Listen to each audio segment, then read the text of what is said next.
el traumatismo craneoencefálico, de el tipo de estudio por imágenes que fundamentalmente utilizamos para la evaluación del traumatismo craneoencefálico, y esta es la tomografía. La tomografía tiene muchas características que debemos conocer. Sin duda, es un tipo de estudio que no es invasivo y que tiene la ventaja de ser muy rápido. Entonces, por ello, son dos ventajas que nosotros tomamos en cuenta para su realización, y es por ello que tienen una alta demanda en este tipo de eventos. Nos va a permitir localizar e identificar lesiones de manera muy precisa. Y en cuanto al examen que corresponde en cuanto a la indicación médica para un evento de trauma craneoencefálico, tenemos en claro que este corresponde a una tomografía de cráneo sin contraste, o también expresada como tomografía simple del cráneo. También les pueden llamar tomografía de cerebro, también estaría bien. Pero de cualquier manera recuerden que decirle simple representa lo mismo que expresarla sin contraste, ya que aquellas que son contrastadas pues dejan de ser simples porque se administra este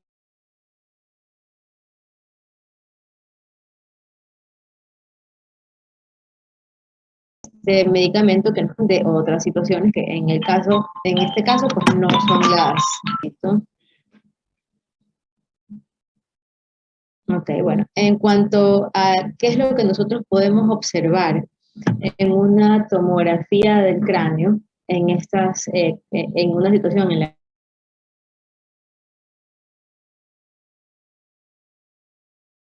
la presencia de sangre, y que está en una fase aguda, en un hematoma agudo de reciente formación, pues nos va a mostrar una imagen hipertensa, es decir, vamos.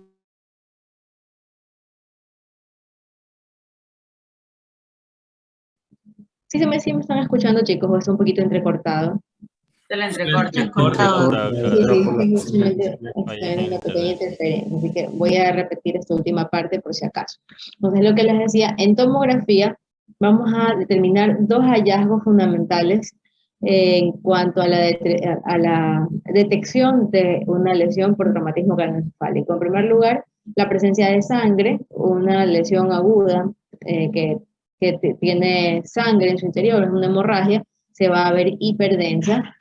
Y como segunda situación, el espacio que ocupe esa sangre, sea este intra o extraaxial, corresponderá, pues va a generar un efecto de masa. Es decir, cuando colocamos algo en un lugar donde no había este elemento, entonces ese algo que ocupa espacio genera un desplazamiento o una ocupación de un espacio, genera cambios en la morfología de lo que le rodea. Eso es lo que nosotros expresamos o denominamos efecto de masa.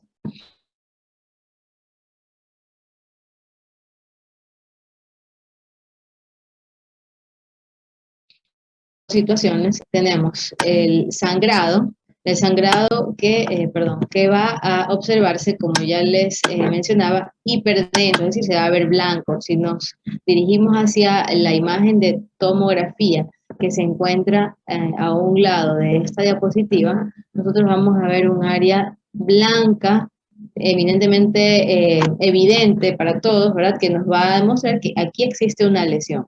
Entonces, siempre que veamos una imagen blanca en una tomografía, así como esta tan hiperdensa, entonces lo primero que ustedes pueden pensar, y pocas veces confundirán o se equivocarán con el diagnóstico, es que esta corresponde a sangre. Ahora creo que ya me están escuchando bien, o sigue un poco entrecortado. Sí, un poco entrecortado. De veras. Creo que debe ser porque estoy en un sitio un poco complicado para la recepción de la señal. Ahí me siguen escuchando entrecortado o ya está mejor. ¿Puedo repetir esta última parte, doctora, por favor? Claro, claro que sí.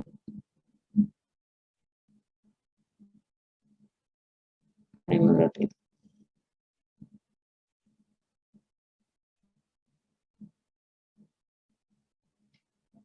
Ok.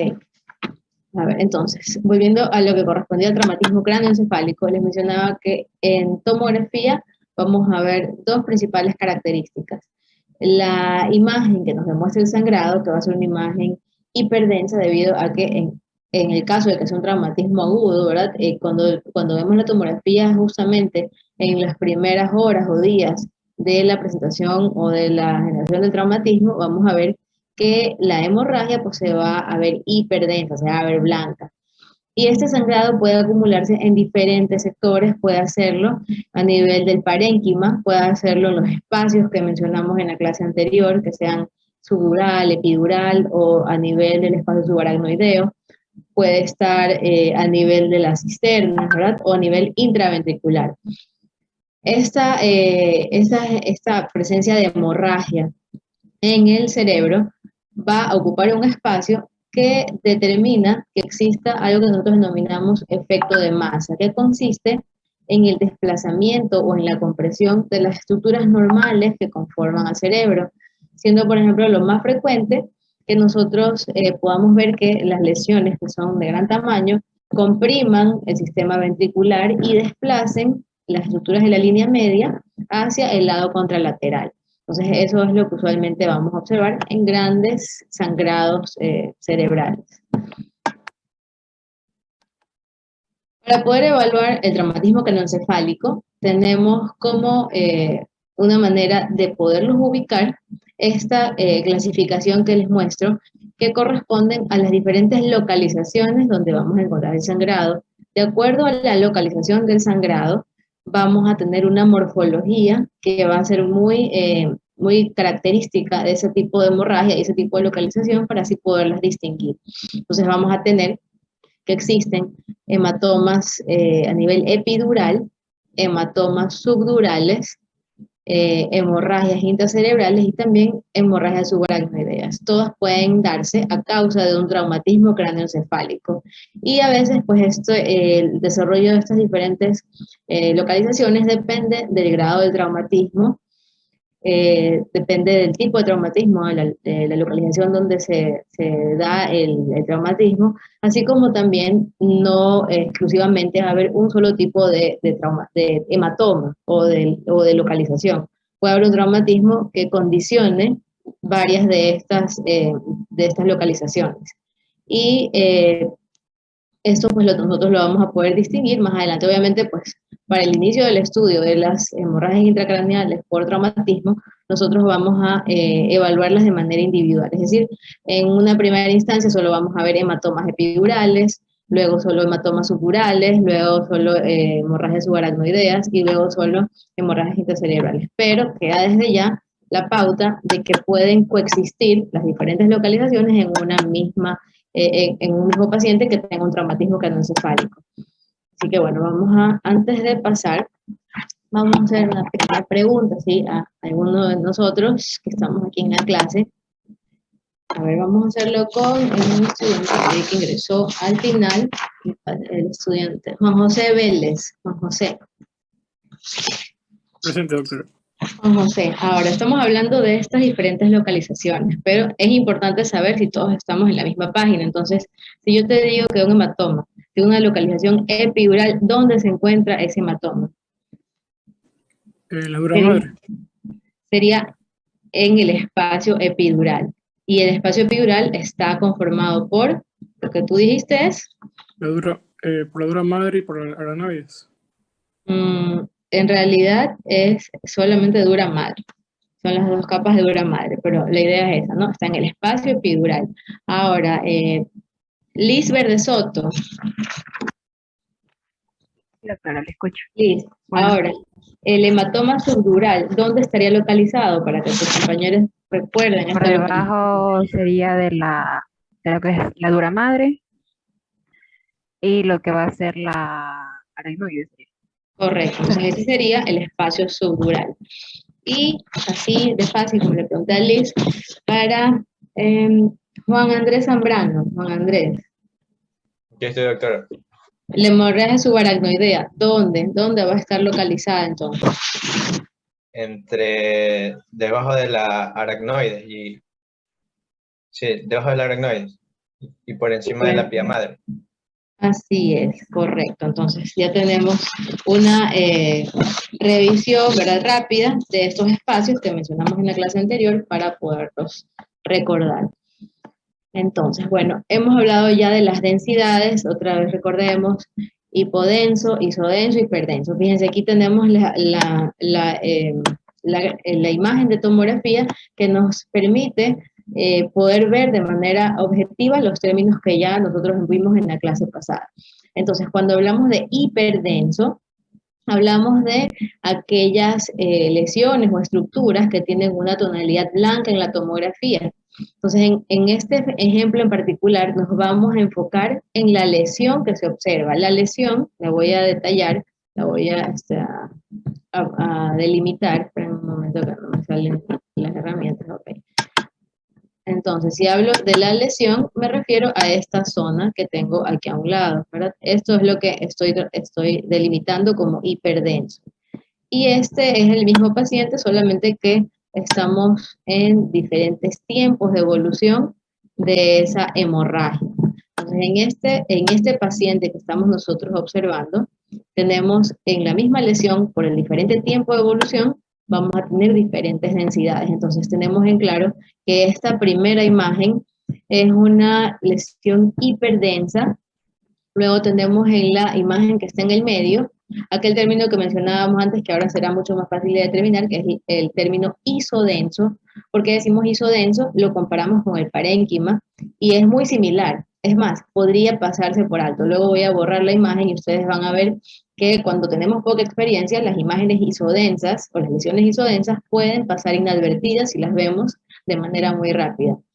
Y finalmente tenemos las lesiones que son hipodensas respecto al parénquima. Vemos cómo ha ido cambiando de densidad o ha bajado la densidad de una lesión que se da de manera inicial de manera hiperdensa. Y esto vamos a verlo más adelante por qué se da, y es por la evolución del tiempo en el coágulo que se conforma en una lesión hemorrágica. En este caso es un hematoma subdural.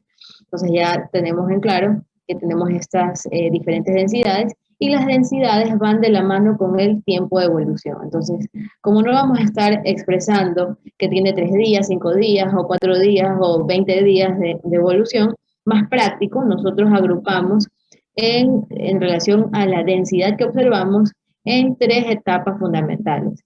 Un hematoma o lesión hemorrágica en fase aguda, cuando la veo hiperdensa. Una imagen es de evolución subaguda, cuando la vemos isodensa, y una imagen que vemos de manera hipodensa o de baja densidad es una lesión que ya ha evolucionado a un estadio crónico, es decir, blanco es agudo, lo que se ve gris, o igual que el parénquima subagudo, y lo que se ve negro ya lo podemos considerar en etapa crónica. Se asocia, como les decía, a efecto de masa y adicional a ello, que no lo mencioné anteriormente, el edema que se va a generar. Cuando existe un hematoma o una hemorragia, hay un efecto que se genera, que es la generación de edema alrededor de la lesión. Ok, entonces, bueno, una vez que podemos borrar esto para avanzar, aquí podemos notar lo que les decía, la lesión isodensa. Ahora que tenemos poca experiencia, sin duda, podría, siendo vista rápidamente, podría pasar inadvertida, podría, pero ahora tenemos ya la noción de aquello, entonces vamos a tener mucho más cuidado al evaluar imágenes. Para ser claros respecto a la evolución, porque es importante saber la comparación de la densidad con la fase, pero también tenemos que tener la noción de los días que transcurren para estos cambios de la hemorragia intracraneal. Entonces tenemos que en la fase aguda, que notamos hiperdensa en la tomografía, el tiempo de evolución oscila aproximadamente entre 1 a 3 días. Es decir, los primeros 3 días del inicio de un traumatismo craneoencefálico, la lesión será hiperdensa y se considera aguda. Ahora, cuando ya han pasado más días, entre 4 y 15 días, esos primeros 4 a 15 días, hay transformación de la hemorragia, y obviamente si estamos en el día 4, vamos a tener una lesión que tiene partes hiperdensas y partes que se transforman en isodensas. Y a medida que progresan los días, en el séptimo, décimo día, vamos a notar ya esa transformación total de isodensidad y poca hiperdensidad o nula hiperdensidad. Y finalmente, cuando ya pasan más de 15 días y muchísimo más tiempo inclusive, vamos a ver que las lesiones se convierten en hipodensas. E inclusive cuando pasa mucho, mucho tiempo, podríamos hablar de meses, cuando ya pasan meses, a veces incluso las lesiones pueden convertirse en áreas líquidas, porque es parénquima que ya ha perdido su función, entonces tienden a darse cambios que nosotros mencionamos como encefalomalacia, que es cuando ya hay una pérdida de la célula cerebral y se transforma en un componente necrótico líquido. Pero en todo caso nos quedamos con esta noción de hiperdenso, isodenso e hipodenso, que refiere a la evolución aguda, subaguda y crónica, que nos da como referencia estos tiempos. En diferentes textos pueden haber discretas variabilidades, pero manejémonos con estos tiempos que les he dado para que tengamos noción. ¿Qué podemos nosotros aquí agregar a esta evolución de las densidades que se observan en una hemorragia con respecto al paso del tiempo? Podemos ver lo que les expresaba antes aquí de manera gráfica, lo que corresponde al efecto al edema cerebral que rodea la lesión. Entonces, si hacemos un acercamiento, quizás lo más evidente es verlo en estas dos primeras fases, que es la fase aguda y subaguda. Si podemos tomar atención, vamos a lograr visualizar que esta zona hiperdensa que estamos viendo aquí, que está entre la región frontoparietal, es más frontal que parietal, vemos esta lesión hiperdensa. Y adicional a la lesión hiperdensa, que es evidente, notemos que hay como una especie de halo hipodenso o una zona gris que le rodea la lesión, y eso gris que le rodea la lesión es lo que nosotros expresamos como edema cerebral. ¿Sí? Ese es el edema que rodea una lesión hemorrágica. El edema puede ser de dos tipos, más adelante lo vamos a ver, que es vasogénico o citotóxico. El edema que se produce por una hemorragia es un edema de tipo vasogénico. En las lesiones de evolución ya de tipo subagudo, vemos que hay un cambio. Fíjense que no es totalmente hipo ni hiperdenso, a veces lleva una especie como de mezcla de las dos densidades, pero sin duda más baja que la inicial, y esto es más fácil de evaluarlo cuando hacemos una evolución en el tiempo. Por ejemplo, llega un paciente el día de hoy con un traumatismo craneoencefálico agudo y hago un control posterior tomográfico en unos 5 días, entonces tengo la posibilidad de comparar y eso es lo que me va a hacer mucho más fácil poder distinguir este tiempo de evolución. Entonces aquí en la fase subaguda también podemos observar, si ponemos atención, esta especie como de imágenes digitiformes que conforma el edema. Fíjense que también lo puedo ver en el estadio subagudo. Ya en el estadio crónico realmente no lo veo, porque obviamente cuando hemos pasado ya a un estadio crónico, entonces estamos ante una etapa en la que ya no existe inflamación, ya no hay edema, entonces simplemente eso se va a limitar a una zona de hemorragia ya en un estadio de coagulación mucho más avanzado. Entonces, ¿dónde vemos edema? En las fases aguda y subaguda. Ya en la crónica, el edema desaparece. Entonces vamos a hablar de esta primera localización. Una vez que ya hemos analizado el tiempo de evolución, este va a aplicar para todas las hemorragias, tanto para la localización epidural, subdural o para las hemorragias intracraneales. Y esta pues va a diferenciarse en cuanto a su localización. Entonces en el hematoma epidural tenemos este esquema que nos muestra cómo se visualiza de manera esquemática el hematoma epidural. Tiene una forma como de un lente biconvexo. Si ustedes se fijan, tiene como una doble concavidad. Entonces, en cuanto a la localización, ya tenemos en claro que se encuentra entre las capas de dura madre por debajo de la tabla interna del cráneo. Es por eso que adquiere esta forma. Y por ende tiende a no rebasar o a limitarse con las suturas, ¿verdad? Ahora, tenemos que mencionar que estas lesiones, estos hematomas en un traumatismo se van a dar debido a que el traumatismo genera una lesión sobre las arterias sobre la arteria meningia media, de manera menos frecuente sobre la vena meningia media. Por lo general son más de tipo arterial este tipo de lesiones.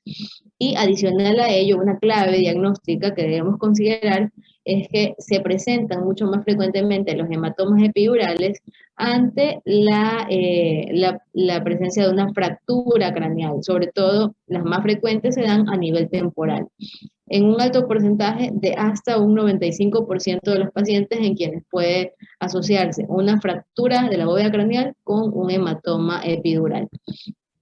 Y así es como lucen por tomografía. Este es el esquema, para que ustedes vean señalado, de esta forma que tiene biconvexa el hematoma epidural. Es una imagen que en este caso podemos lograr ver que es hiperdensa por su estadio inicial agudo. Vemos que tiene esta forma, como les mencionaba, biconvexa.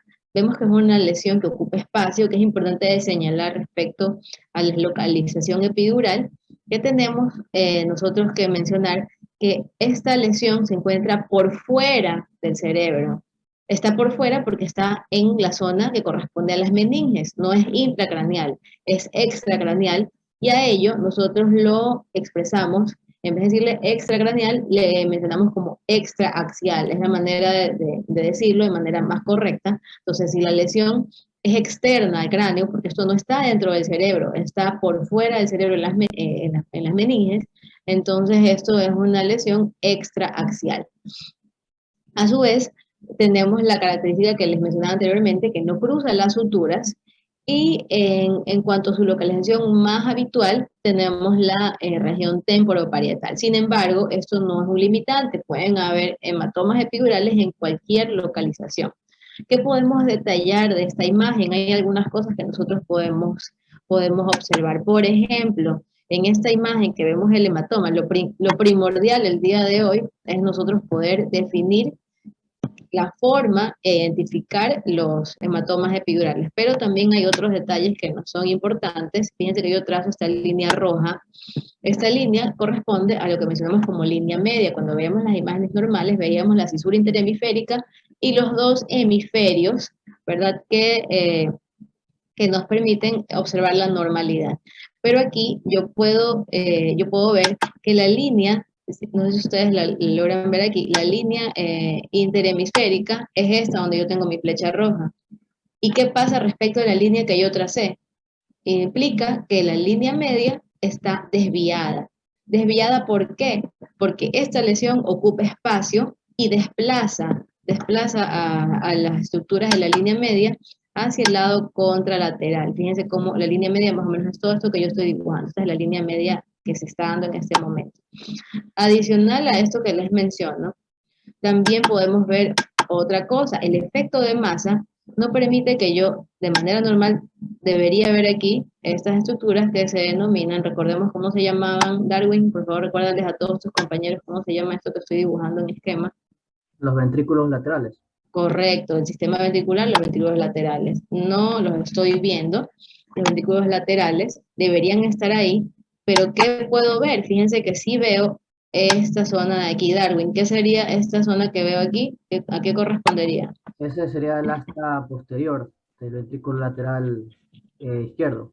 Exactamente, eso corresponde al asta posterior. Darwin estaba estudiando anatomía, eso tenemos que hacerlo todos, ¿verdad?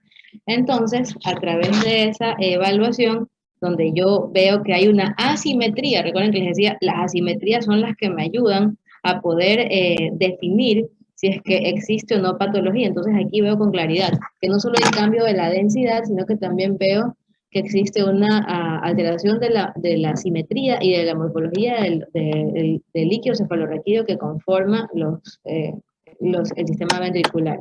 Entonces, esto implica que no solamente desplaza la línea media, sino que comprime el sistema ventricular, permitiéndome ver únicamente una pequeña parte del asta posterior u occipital del ventrículo lateral del lado izquierdo. Es decir, que ha comprimido totalmente el ventrículo lateral del lado derecho y el asta anterior del ventrículo lateral izquierdo. Fíjense también en algo. Otra cosa que yo puedo ver aquí es que no noto con claridad esa diferenciación de sustancia blanca y sustancia gris. Sí la hay, sin duda, pero vemos que existe como una especie de borrosidad de esa diferenciación debido al edema que genera esta lesión que está ocupando espacio. Y también para guía, piensen que a veces este es un gran hematoma epidural, a veces son muy pequeños, son laminares, sobre todo cuando están en la región temporal. Entonces una guía para yo no perderlos de vista es también lograr visualizar los tejidos blandos. Y fíjense cómo están los tejidos blandos en el sitio de la lesión. Los tejidos blandos están aumentados de espesor y de densidad, comparémoslos con el lado contralateral. Vemos que aquí es más fino, que sería, digamos, lo normal, y es aquí donde vemos este incremento de la densidad y del espesor, que eso corresponde a un hematoma subgaleal, que lo vamos a ver también más adelante. Pero todo esto lo menciono para que ustedes vean que en una sola imagen hay todos estos hallazgos y que todos me van a ayudar para poder divisar cuál es la lesión que está presente en la imagen que estamos viendo.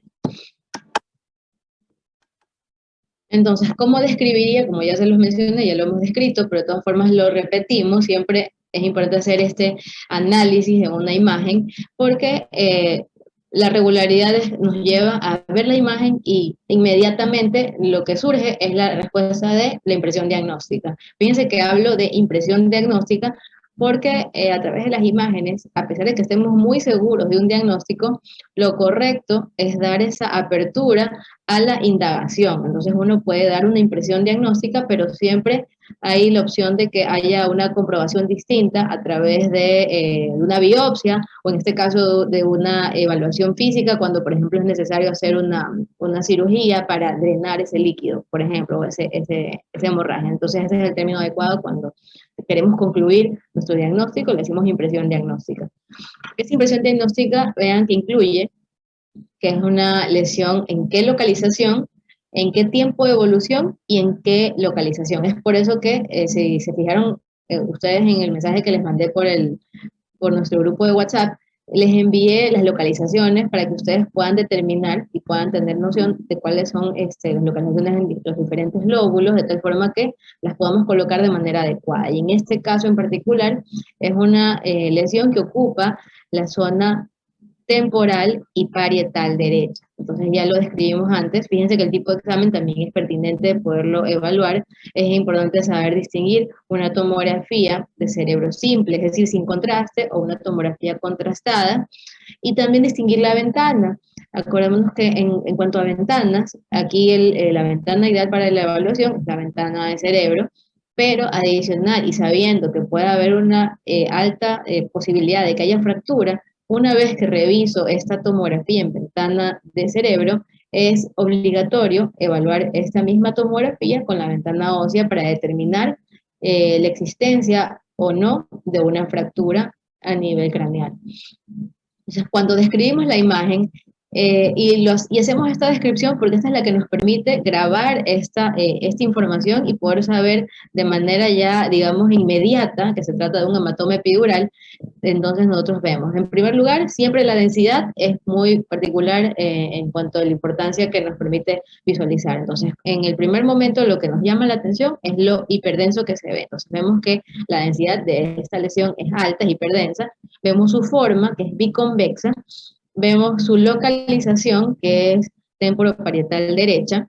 Y lo otro que les mencionaba, todas estas características que se dan dentro de una lesión hemorrágica, que es la posibilidad de que exista edema, desplazamiento de las estructuras de la línea media y el colapso que puede, digamos, el efecto de masa que va a generar sobre las estructuras que se encuentran cerca de la lesión. Luego tenemos la siguiente localización, que son los hematomas subdurales. Estos hematomas, y fíjense que en la imagen del esquema anterior en epidural lo teníamos con color rojo, porque son más de origen arterial. Sin embargo, el hematoma subdural, y en realidad pues este gráfico creo que nos confunde un poquito, así que vamos a hacer una forma distinta para tener mucha más facilidad. Esperen un ratito que no quiero que se vayan a confundir. En realidad debería estar de esta forma, un poquito más.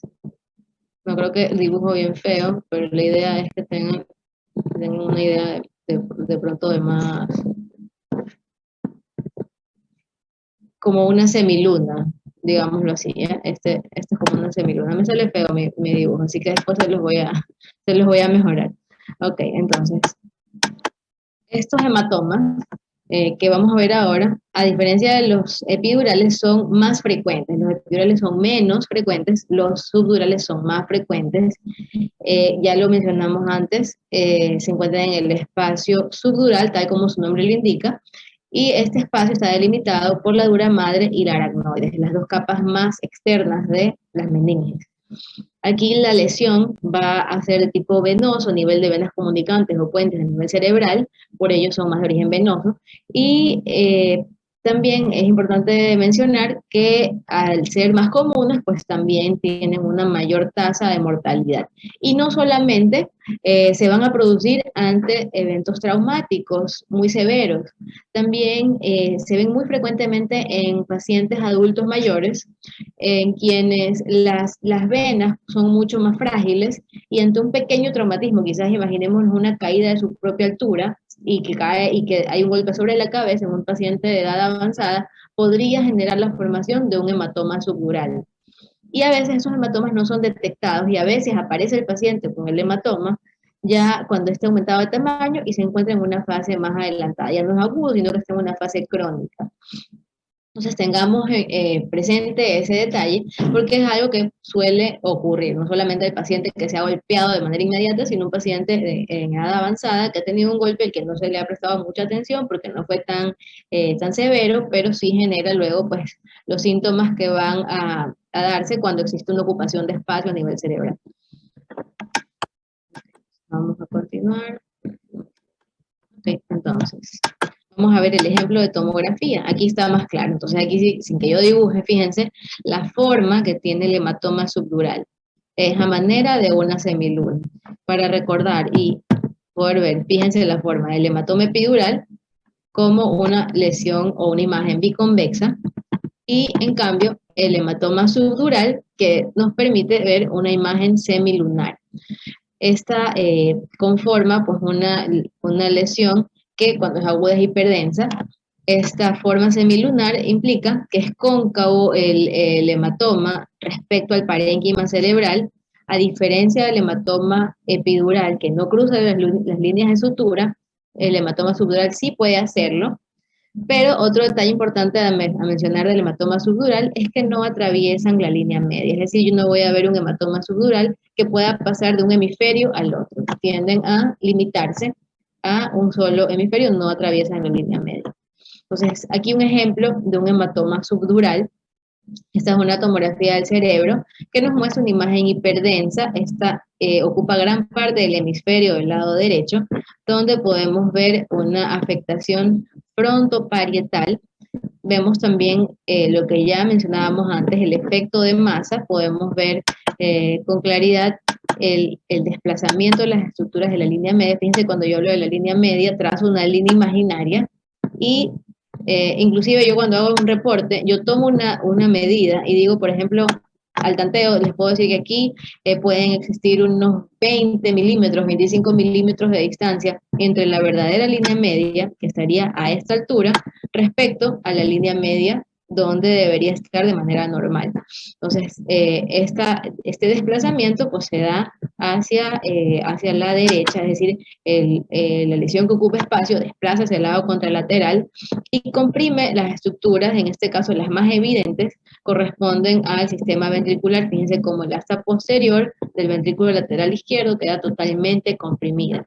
Y adicional a ello, podemos observar también este cambio de la densidad, aunque esta imagen pues, no es la más detallada que podemos ver, pero es un ejemplo de un hematoma subdural agudo frontoparietal izquierdo. Fíjense que en la impresión diagnóstica debo de mencionar la localización, el tiempo de evolución y la localización y la lateralidad. Entonces siempre practiquemos y recuerden lo derecho, lo izquierdo y los diferentes lóbulos cerebrales y su localización para una evaluación completa.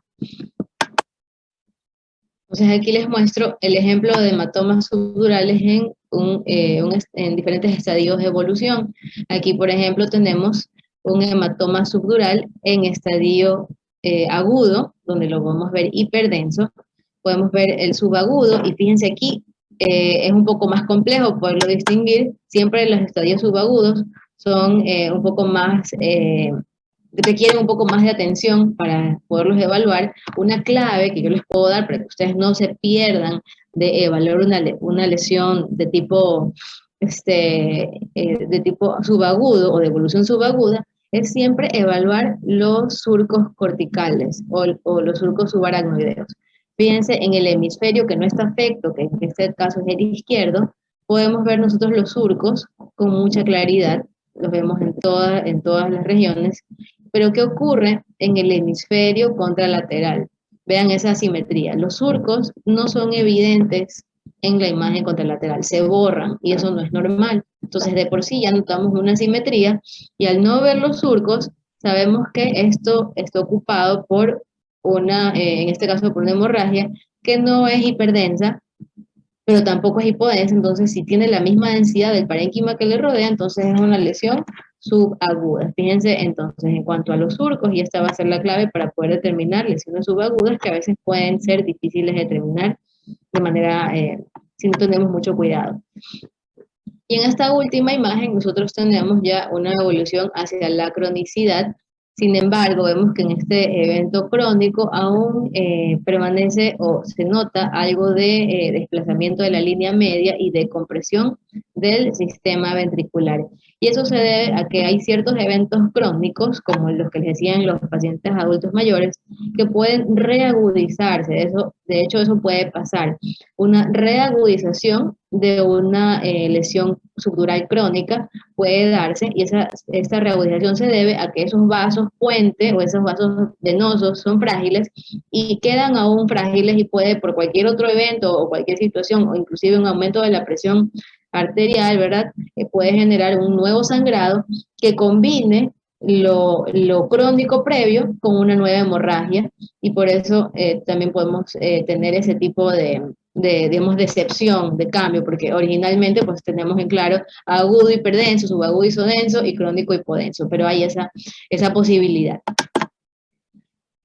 Tenemos una tercera localización, que son las hemorragias intracerebrales, que pueden deberse a traumatismos, por ello lo incluimos en este grupo en esta presentación, pero no todas las hemorragias intracerebrales se van a dar debido a un traumatismo. Una hemorragia intracerebral, por ejemplo, en una persona joven que tenga una hemorragia y que no ha habido traumatismo, pensamos en primer lugar si existe un aneurisma que se ha roto, o en una persona de mayor edad podemos pensar en una ateromatosis de pequeños vasos, o un paciente hipertenso que ha sufrido una lesión de tipo hemorrágico. También en pacientes que tienen fragilidad de sus vasos, como los pacientes con vasculitis, por lupus o por cualquier otro que sea este tipo de patologías, puede tener una hemorragia intracerebral. Entonces, las hemorragias intracerebrales, a diferencia de lo que vimos anteriormente, son intraaxiales. Entonces, recordemos, las hemorragias de localización epidural, subdural y subaracnoidea son hemorragias que se consideran extraaxiales, son fuera del parénquima, y solo las hemorragias que estamos viendo ahora, las intracerebrales, son las intraaxiales, que están dentro del parénquima cerebral. Aquí podemos observar una lesión hiperdensa, que la vimos al inicio de la clase, que nos muestra un discreto edema. El edema sería esta zona que podemos ver hipodensa alrededor. Hay lesiones que a veces generan más edema que otras. Las que les mostré anteriormente para ver la evolución son de pronto más marcadas el edema. Vamos a ver que a medida que sea de mayor tamaño y de acuerdo a la localización, las lesiones hemorrágicas intracerebrales generan mayor o menor efecto de masa, dependiendo de su localización. Y fíjense que aquí esto, tomémoslo con mucho detalle, frecuentemente afecta a los núcleos de la base, pero estas hemorragias intracerebrales de las que hablamos en cuanto a núcleos de la base, se refieren como lugar de afectación a aquellos procesos de tipo hemorrágico por hipertensión, ¿sí? Cuando existe un evento hemorrágico cerebral por hipertensión, por ejemplo, los núcleos de la base son el sitio frecuente, mientras que cuando hablamos de traumatismo, realmente esta no es la localización que debemos nosotros pensar, puesto que en un traumatismo va a depender del sitio donde se dio el impacto. Entonces esto realmente no aplica para traumatismos. La localización frecuente en núcleos de la base es más que nada para los eventos cerebrovasculares de tipo hemorrágico.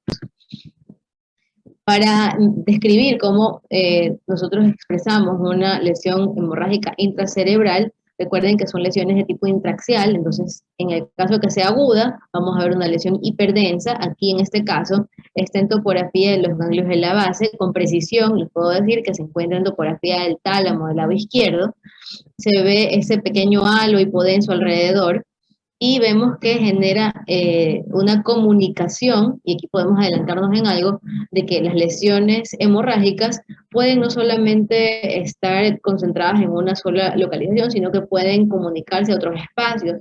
Y aquí, si ustedes le prestan un poquito de atención a la imagen, fíjense que tengo una hiperdensidad dentro del asta posterior del ventrículo lateral del lado izquierdo.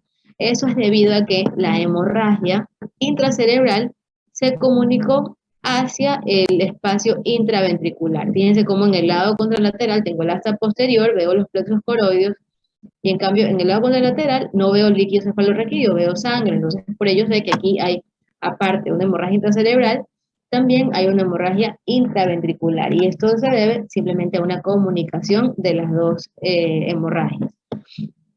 Como diagnóstico, entonces, si solo nos referimos a nuestra primera impresión diagnóstica, sería hematoma intraparenquimatoso agudo en topografía de los ganglios de la base izquierdos, con precisión a nivel talámico del lado izquierdo. Aquí vemos otra imagen hemorrágica. Esta aquí se encuentra a nivel frontal del lado derecho, tiene las mismas implicaciones. Fíjense que aquí es más evidente el efecto de masa. Al ser hiperdensa, notamos que es una lesión de evolución aguda y que genera efecto de masa sobre el sistema ventricular. En cuanto al mecanismo de traumatismo, hay dos mecanismos particulares: el que se da por golpe, que genera una lesión o cizallamiento de los vasos cerebrales, los que tienen pequeño calibre, y las lesiones por contragolpe, que son las más frecuentes, que usualmente se van a dar en el contexto de un accidente de tránsito, donde hay fenómeno de aceleración y desaceleración, y el cerebro se golpea en la parte interna, en la tabla interna del cráneo. Entonces esa lesión de contragolpe son las que más frecuentes nosotros vamos a evaluar en traumatismo. Es decir, el paciente de pronto se golpeó hacia la región occipital, pero las lesiones se encuentran en la parte anterior, y es por este fenómeno de aceleración y desaceleración. Las hemorragias intracerebrales, así como las vemos de gran tamaño, cuando hablamos de traumatismos craneoencefálicos, pueden darse como hemorragias de pequeño tamaño, que mencionaremos, no como lesiones hemorrágicas tal como las mencionamos anteriormente, sino como contusiones cerebrales o contusión hemorrágica cerebral, así es como las expresamos. Son lesiones de pequeño tamaño, aquí están señalizadas con estas flechas, son estas hiperdensidades pequeñas. A veces podemos observar que también tienen un pequeño halo hipodenso que representa el edema que lo rodea, y estas lesiones o contusiones cerebrales hemorrágicas se logran visualizar con frecuencia en los lóbulos frontales y temporales, que son los sitios de mayor frecuencia de presentación. Entonces, en tomografía las podemos describir como pequeñas y múltiples áreas bien delimitadas, hiperdensas o de alta densidad, rodeadas por edema o un halo hipodenso a su alrededor. En cuanto a los hallazgos tomográficos, entonces, nosotros tenemos que en una hemorragia cerebral saber que podemos observar contusiones cerebrales, puede haber lo que les mostraba antes, puede existir o no sangrado intraventricular, y delimitar si existe efecto de masa, si hay compresión ventricular o si hay desplazamiento de las estructuras de la línea media, que corresponde a un término que nosotros podemos mencionar ya con facilidad, que es la herniación de las estructuras. Herniación se refiere a que se desplazan. Lo que vimos anteriormente, ese desplazamiento de la línea media, es una herniación de las estructuras hacia el lado contralateral. Aquí un ejemplo para que ustedes vean el sangrado intraventricular. Aquí únicamente sangrado ventricular, y aquí un componente de sangrado intraparenquimatoso junto con sangrado intraventricular. ¿Cómo lo evidenciamos con facilidad? Porque notamos que en vez de líquido cefalorraquídeo hipodenso, vemos la presencia de contenido hiperdenso. Ahora, en cuanto al tipo de herniaciones, de estas 5 que les menciono aquí, las que más nos interesan poder recordar son las herniaciones de tipo subfalcial y las herniaciones de tipo transtentorial. Sin duda igual, Tenemos que mencionar a las herniaciones amigdalares, las esfenoidales o las extracraneales, que también las podemos ver. Pero la más frecuente y la que hemos visto es la subfacial, que es la herniación que se da a nivel y por debajo de la O cerebral, cruzando la línea media hacia el lado opuesto, sobre todo en la parte que representa la parte anterior o las astas anteriores de los ventrículos laterales. La herniación transtentorial es el desplazamiento en dirección inferior por debajo de la tienda del cerebelo, y eso lo vamos a ver igual en imágenes de tomografía más adelante. Cuando hay una herniación amigdalar, nosotros tenemos en su lugar un desplazamiento del encéfalo infratentorial en dirección inferior, como lo que estamos viendo en estas imágenes de la amígdala, que se refiere a esa porción del cerebelo que va a transcurrir a través del agujero magno. Luego tenemos la herniación esfenoidal, que esta es menos frecuente, y es el deslizamiento del encéfalo sobre el hueso esfenoide de manera anterior o posterior. Y finalmente la herniación extracraneal, que se da más básicamente cuando hacemos una craniectomía. En estos pacientes que hay que retirar parte de la bóveda craneal, puede ocurrir que el parénquima, al no tener la protección del cráneo, pues puede herniarse o salirse hacia afuera de la zona de solución de continuidad y generar esa herniación de parénquima hacia el exterior. Entonces aquí les muestro una hernia subfacial, es la primera que vemos aquí. Fíjense que la calcificación de la O cerebral nos ayuda a delimitar que hay un desplazamiento de esta zona, que es la zona subfacial, hacia el lado contralateral. Y en esta otra imagen, en cambio, podemos denotar la herniación transtentorial con desplazamiento del tentorio hacia el lado opuesto. Aquí otro ejemplo de herniación subfalcina, donde vemos que la línea media está en la parte anterior, dirigida hacia el lado contralateral, y aquí en esta hernia transtentorial, donde vemos este desplazamiento en la parte más inferior. Y finalmente, la última localización que vamos a mencionar el día de hoy, que son las hemorragias subaracnoideas, que tal como su nombre lo indica, se encuentra contenida entre la pía madre y la aracnoides, que corresponde al espacio subaracnoideo. Nosotros incluimos a una hemorragia subaracnoidea en este capítulo de traumatismo craneoencefálico porque pueden haber hemorragias subaracnoideas de origen traumático. Sin embargo, este tipo de hemorragias nosotros las vemos en un alto porcentaje, más que en un traumatismo, la vamos a ver cuando existe un aneurisma. Quizás es el punto de partida para la evaluación de una lesión aneurismática rota, cuando no ha sido antecedida por estudios previos o por de pronto que el paciente haya realizado estudios adicionales o anteriores. Entonces recordemos, hemorragia subaracnoidea puede darse en el contexto de un traumatismo. Sin embargo, en un 80% de los casos, cuando vemos una hemorragia subaracnoidea no asociada a traumatismo, esto está muy relacionado posiblemente con la rotura de un aneurisma. Entonces, paso siguiente, luego de que determino una hemorragia subaracnoidea no traumática, es la recomendación de la realización inmediata de una angiotomografía cerebral para permitir la evaluación de los vasos intercraneales y delimitar el sitio donde se encuentra el aneurisma, su dimensión y localización. Entonces, otras causas, como les decía, el traumatismo, malformaciones arteriovenosas, o cuando, así como vimos que en una hemorragia intracerebral puede haber una comunicación hacia el espacio intraventricular, también puede existir una irrupción de la hemorragia intraparenquimatosa hacia el espacio subdural.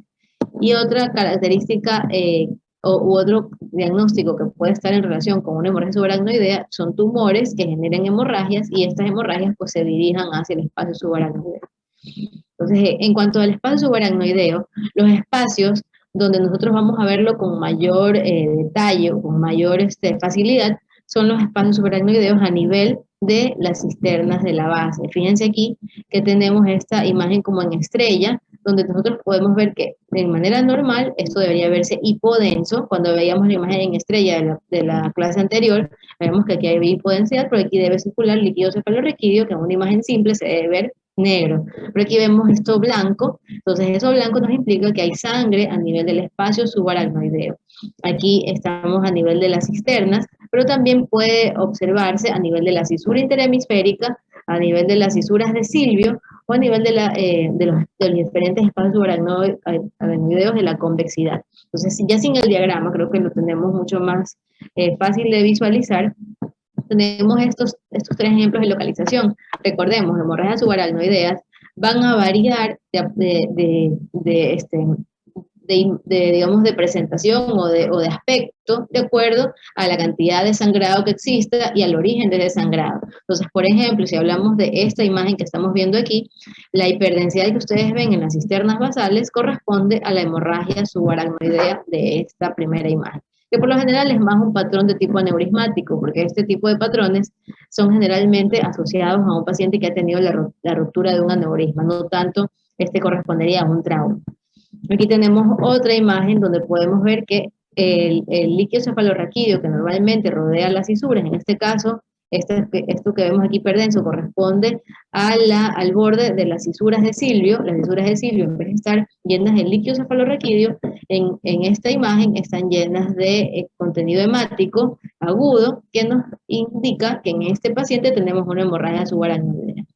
Y en esta última imagen, que creo que es la que más está en relación con una hemorragia subaracnoidea de tipo traumático, podemos ver aquí, en este surco de la convexidad a nivel parietal derecho, vemos esta hiperdensidad lineal que está formando parte de lo que conocemos como un surco, y también aquí en la línea interhemisférica vemos también hiperdensidad, entonces esta sería una hemorragia subaracnoidea. Pero sin duda, pues esta es la más gráfica, pero no es la que representa realmente los traumatismos craneoencefálicos, sino más bien una como de este tipo, donde vemos más hiperdensidad de los surcos de la convexidad.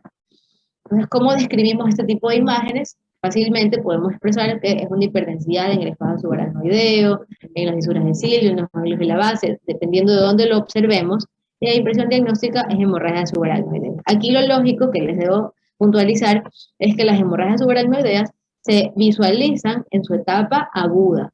Ya cuando pasamos a la parte crónica, pues simplemente dejamos de observarlas y ya no les hacemos diagnóstico. Por eso no le agregamos ni impresión diagnóstica aguda, subaguda o crónica, porque no tiene sentido en una hemorragia subaracnoidea, ya que si fuera, digamos, crónica, es igual al cómo se ve el líquido cefalorraquídeo, entonces eso no tiene sentido. Solo aquí, en este apartado de hemorragia subaracnoidea, no colocaremos ni agudo, ni crónico, ni nada de eso, solamente de manera puntual, hemorragia subaracnoidea. En cuanto a las lesiones de los tejidos blandos, tenemos los hematomas subgaleales que vimos anteriormente, que se los mencioné en el inicio de la clase. Estas lesiones también se pueden expresar como cefalohematomas y corresponden a la afectación o al edema de los tejidos blandos subcutáneos del cráneo, frecuentes en los traumatismos craneoencefálicos. Puede ocurrir que un paciente que ha tenido un traumatismo craneoencefálico únicamente presente un hematoma subgaleal, aquello mal llamado, de pronto lo han escuchado como un chichón o de pronto no sé, una inflamación, le pueden decir, de las partes blandas. Y en la tomografía comprobamos que simplemente se trata de lesión externa y que el parénquima está totalmente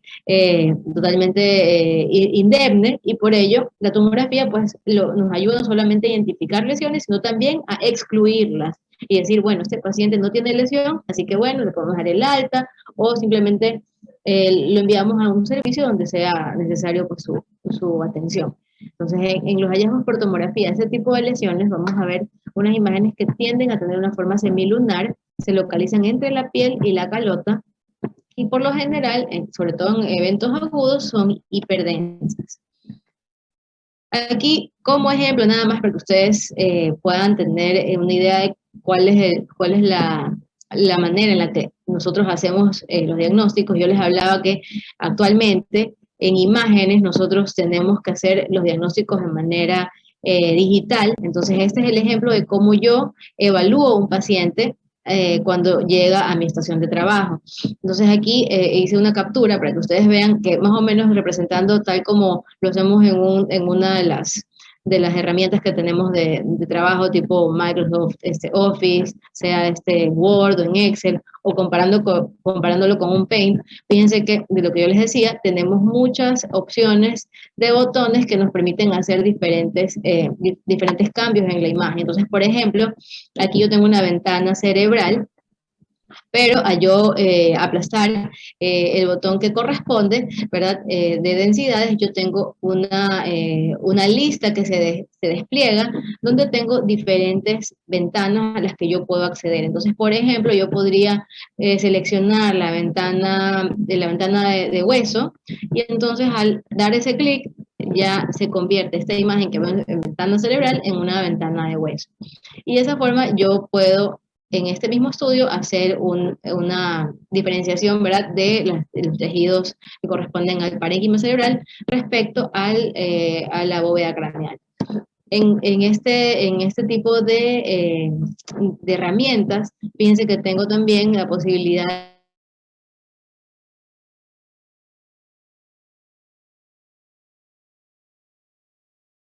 de, también me puede, un momentito,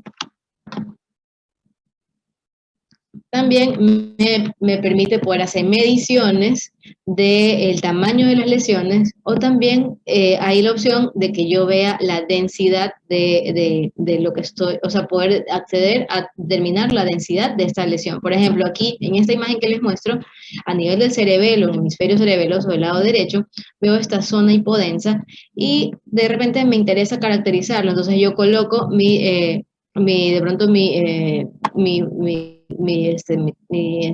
¿cómo se llama? Mi herramienta sobre esa zona y ahí me va a determinar cuál es la cantidad de unidades Hounsfield que se encuentran en esa lesión. Y es así como logramos hacer todas estas apreciaciones diagnósticas en una estación de trabajo de tomografía. Aquí la descripción de un hematoma subgaleal, aquí tenemos hecho realmente una ventana de tejidos blandos como para potenciar este hematoma. Fíjense, la localización también es importante de determinar, esta se encuentra a nivel parietal izquierdo y lo expresamos como un engrosamiento e hiperdensidad de tejidos blandos externos o extracraneales en la región parietal izquierda.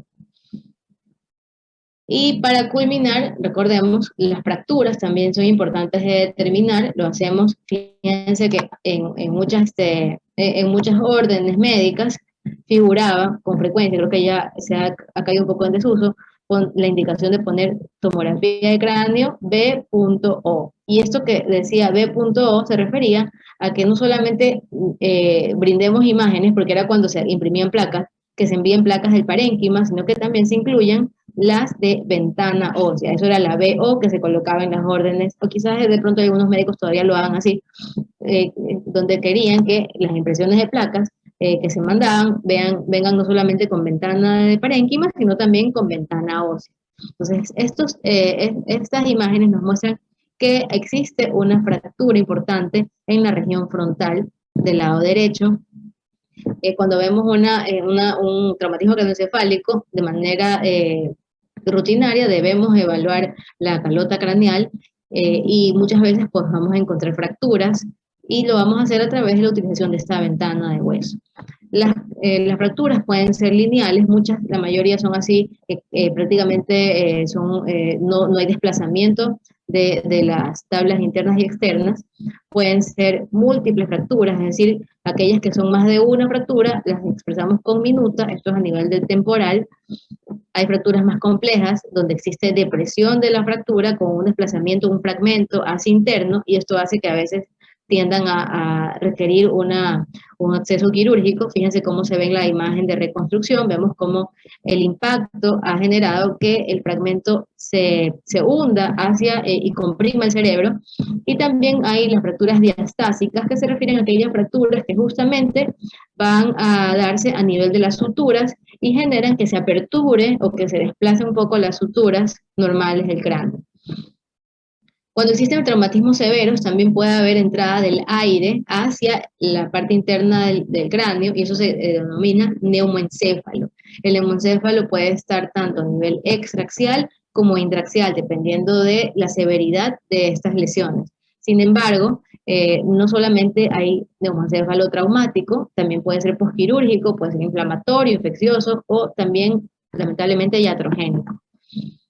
Y nos vamos a quedar ahí, toda esta información que hemos visto, la vamos a repasar en nuestra siguiente clase, porque vamos a hacer una sesión práctica donde todos, o gran parte de ustedes, pues van a participar con imágenes que vamos a ver y que todos van a tener oportunidad de poder participar para poderlas describir y darnos diagnósticos. Entonces vamos a ver los diferentes hematomas, las diferentes localizaciones de hemorragias y de esta forma practicamos y vamos a medir qué tanto hemos captado de la clase del día de hoy. Entonces con esto de aquí me despido y nos vemos el próximo miércoles. Hasta luego.